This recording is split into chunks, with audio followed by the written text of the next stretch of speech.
Hello viewers, আপনারা যদি আপনাদের ফোনের স্ক্রিনকে এরকম করতে চান তাহলে এই ভিডিওটি আপনাদের জন্য। এই কাজটি করার জন্য আপনাদের প্রথমে প্লে স্টোর অ্যাপসে যেতে হবে। প্লে স্টোর অ্যাপসে গিয়ে আপনারা ডিএনএ লঞ্চার অ্যাপটি ইনস্টল করে নেবেন। আমি এটিকে ওপেন করছি। এরপর আপনার উপরে দেওয়া আছে লোড অল অ্যাপসে ক্লিক করবেন। তারপর আপনারা ওকেতে ক্লিক করবেন।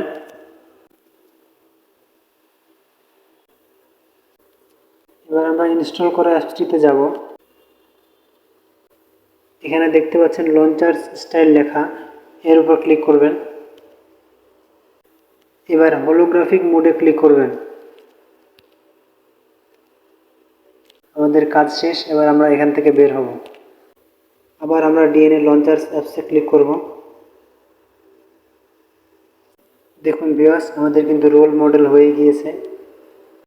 আপনারা আপনাদের স্ক্রিনকে এভাবে ইউজ করতে পারবেন। এখান থেকে ক্লিক করে আপনারা যে কোনো অ্যাপসে যেতে পারবেন। তো আজকের ভিডিওটি এই পর্যন্তই। আমাদের পরবর্তী ভিডিও পেতে আমাদের চ্যানেলটি সাবস্ক্রাইব করে পাশেই থাকবেন। ধন্যবাদ সবাইকে।